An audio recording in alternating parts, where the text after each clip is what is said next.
Thank you all very much for joining us once again. We're going to close with a very important person that was here in this convention in Riverside. Her name is Tina Aldaz, and she brought this book from Telectus to the stock exchange. She's been very successful, and it's an honor to have you in this show, Miss Aldaz. And unfortunately, we got late when you were doing your presentation. But okay. We know that everybody was putting attention what you said. For the people that they did not have the chance to hear your story, if you can tell us in a brief, what challenge did you face to become a businesswoman, entrepreneur? Okay, so a couple of things. I did not grow up with a traditional upbringing like in America. Most people have the mother and their father, and they go to high school, and then they go to college. Well, my mother and father were divorced when I was only 9, and there was a lot of domestic violence. We, as a result, were removed from the home, and we lived on welfare, HUD housing, food stamps, every government program. And my mother had problems with alcohol and drugs, and also physical abuse to myself. And then I became emancipated when I was 15 years old because I'm the eldest of 6 children. And I've been working ever since, full-time, and I've helped to raise my brothers and sisters to give them the opportunity for success.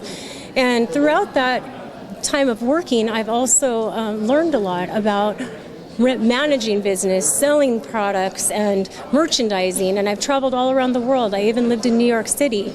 And in fashion, that was my passion. But I really wanted to do something on my own. And that's when I became an entrepreneur. Now that you've been very successful, what else you want to do it? Because you create this company to help women that you choose, yes, that they did not have the confidence. But now that you're an entrepreneur and then you're in the stock market, and what is next for you? So next, since I've sold this company, I completed my contract. I was supposed to stay on for a certain time in order to run the company. I'm finished. So now I created a new company called Savvy Travelers. It's individually wrapped wipes for women, like beauty wipes, surface wipes, everything that can make our lifestyle is very fast and on the go. So it's just something for convenience. So that's my new venture. I've put all of my money into growing this next company, but I didn't have to start it with investors this time around. And then in addition to that, I've written a book, and I'm trying to help other Latinas and Latinos to understand that nothing can take us down. How did you define success? Who's a successful person?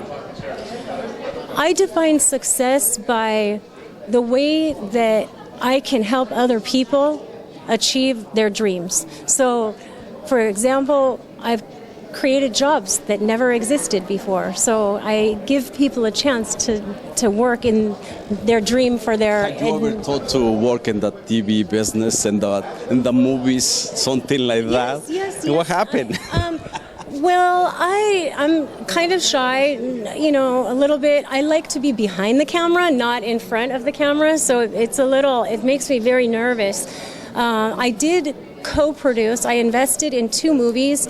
One was called Frontera, and also the next one, The Young Messiah, the story of Jesus as a young child. What happened with those movies? Those movies are out. They're out, and they've been circulated. They were, marketed. Did you get the success that you expected from those movies? No, movies are very difficult to make money, but I did not do that for money. What I did it for, I think, was very successful in my effort to help raise awareness about immigration reform, and also to put people in the place of Mexicans that want to come here for an opportunity like my grandmother did from Chihuahua, Mexico in the 1920s. Look at that, immigration reform. She is writing books, she's in the stock market, and she likes politics. Immigration reform. Why immigration reform? Why is so important, particularly for you, and you try to spread out the message? I'm trying to spread the message that less government and more people is what the Republican Party and myself I associate with.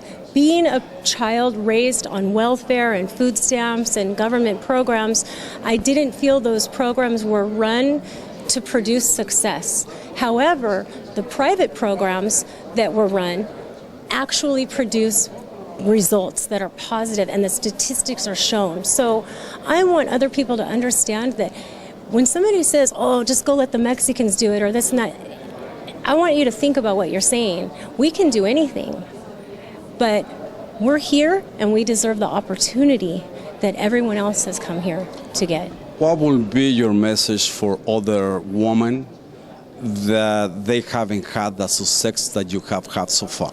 What would you tell them?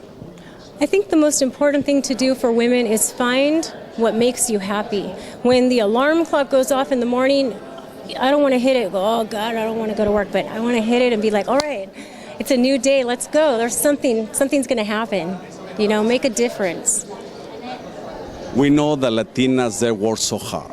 They have 2 jobs, they have kids. I don't know how do they do, but I know women that they work in the fields, picking the crops and doing extra jobs. Yes. What is behind that? What is behind that woman that is still going on, they keep going and try to achieve their dreams when they have many kids? I think there's been a pattern, and we're starting to see things change. The reason and this is only in my family and my experience, my opinion is that a lot of women we're running the families, because in the 40s, in the Zoot Suit riots and all these days, a lot of our men were in prison. So mainly the women have been running the families all along anyway, I'm going to ask you this question. Sounds dumb question, but I never done a question like this, but forgive me. Why this title, From Stilettos to the Stock Exchange? So the title of the book, From Stilettos to the Stock Exchange, is because in the very beginning, when I was only 9 years old, I suffered very severe burns on my feet at the beach, and I couldn't walk. I had crutches, and when I moved to New York City to be in fashion, I wanted to wear the high heels like Sex in the City. And so I invented these cushions to make them comfortable, and then I sold the company to this big company, and I watched it being traded on the New York Stock Exchange. So that's how I went from wearing stilettos and watching it being on the stock exchange. And now that's why, since you've been in New York, that song from the All Blue Eyes Men, if you can make it over there, you can make it anywhere. It's true. It's just like Sinatra said, if you can make it in New York, you can make it anywhere. You know that song that says, I've been up and down and over and out, and I know one thing? No, I don't know that one. We're not going to sing tonight, Frank Sinatra, but thank you so much, Miss Aldaz. Congratulations, and keep going with that speeches that you have, because they're very motivational for other women and for other people. Thank you so much, and congratulations. Thank you.